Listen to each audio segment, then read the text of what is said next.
Yeah.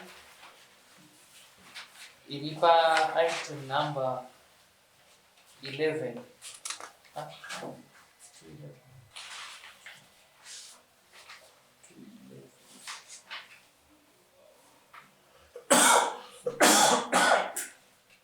Case number 211 of 26. Naweka manga na knowledge career. Item 12. But I'm taking us 212 of 26. Item 12. Item 12 is 212. Case number 212 of 26. Ili naweka manga na knowledge career chimanga la Wellington Kadu.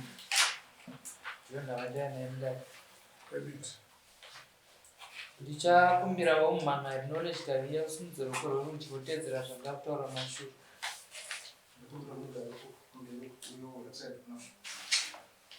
Nyaya dzekudzidza dzatanga dare kutora makonfuza chichidya nguva mahara.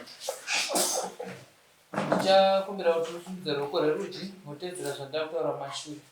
Ini knowledge career ndinopika pamberi pedare kuti zvose zvandichataura ichokwadi pamberi paMwari namambo vangu. Mwari ari mubatsiri wangu. Chiisa roko pasi. Ndoyawo kuna Wellington Kaduna akamangariwa usimudza roko rorudyi kutedzera zvandakataura mashuru. Ini Wellington Kaduna ndinopika pamberi pedare kuti zvose zvandichataura ichokwadi pamberi paMwari namambo vangu. Mwari ari mubatsiri wangu. Roko pasi. Ndakumbirawo knowledge career ziso dare muchidipo kagara pasi. Chasakisa kuti umhangarire Wellington Kaduna.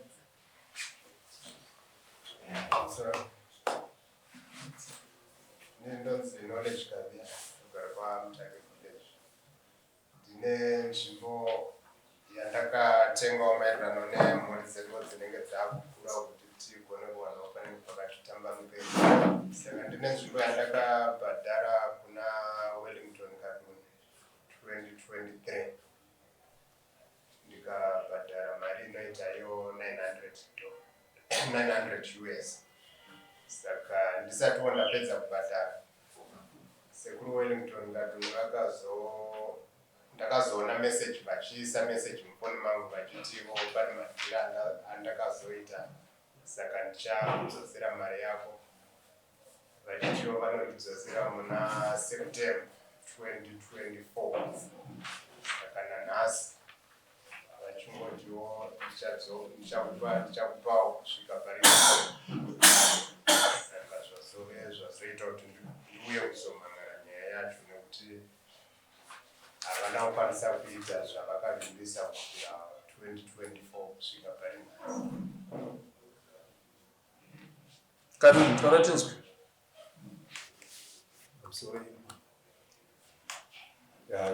Chokwadi simatsanangurira kuita muzukuru wangu. Ndanga ndakavimbisa zvechokwadi kuti tichadzosera mari iyo.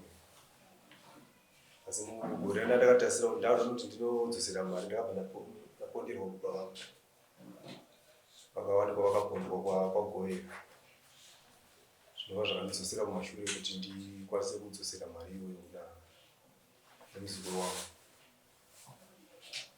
Pamashure pacho kuti ndakabva ndapomerwa mhosva. Ndakadapomerwa yakairi kudare. Saka nhasi tiri papa. Ndichitokumbira umwe mukana kuti ndigone kutsvaga mari yacho ndidzosere muzukuru wangu mari yake. Ndisaka ndati nhasi tiri papi pauri kudzosera mari iyi. Uri kuiziva makawirirana kuti uri kuidzorera. Uri kumudzosera riini? Vakagona ndipawo 2 months pari zvino ndogona kuidzosera. 2 months, end of August, end of September. End of September. The date muna August, muswani? So 30 August. So I'm going to 30 August. Unotipa mari? Ndichanga ndichingorindira kubhadhara zvezvikamu. Tati 2 months, ka 30 August 450. Ikagona kuti 300 zvingandibatsira. 30 August $300. Then September? 30 September ndikuona kuwana 300. 13 ndiri ndoona. Izvo kuti muna August. Ndizvozvo. Saka uda kuenda 30 September. Nekuti ndandine zvichemo kana ndinacho ndandida kunovaka kuti kugora mai vangu ndorasa zvazvakandindira kuti zvinhu zvacho. Zvazvakangoti zvinondiswededza kure. Saka taura tikutanga rini apo tichipedza rini? Padano kuti kufungira kuti ndogona kutanga ndaifunga kuti ndogona kutanga 30 September. September, October, November. 30 September. Eka, 300 September. Kavi, unozwa zvitaura here? Unowirirana zviri? Ndandiri kukumbira kuti hameno kuti dai zvaigona kuti vaitangawo kana kuti kupera kwaAugust sezvo zvatora nguva kubva 2024 zvaigona kuita zviri nani nokuti tikati 2 months kubva ezvinezvi vaizvino zvinenge zvanyanya kuita dai zvaigona kupera kwaAugust September October vachipedza pamwe zvaigona kukwanisa kuita Kavi, upa kubva August unoyu up to end of November. Mari inofanira yapera kubhadhara. Iwe kadini. Kutanga end of August kusvikira end of November. Mari inofanira yapedza kubhadhara. Pane chikumbiro changu mambo chekuti ndandoda vakagora mai vangu muna August muno. Saka chikumbiro changu changu wacho anogona waita nezvikumbiro chake chanoshandisa mari yake yaungoona yobvira kugara. Ndikuzvinzwisisa. Hapana asina zvinonetsa. Iye pamwe atoshandisa mari iyo zvakapfuura zvake. Ndiona kuti mari ndeyarini.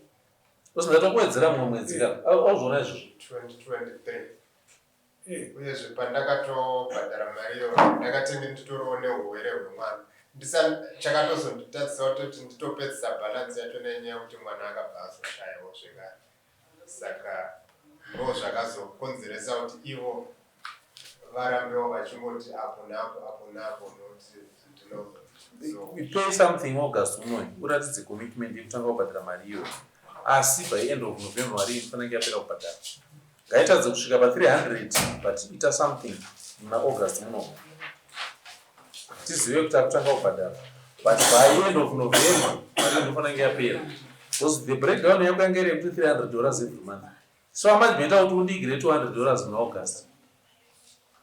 But tichiona kuti utobhadhara tikuita progressive cover chikwereti ichocho.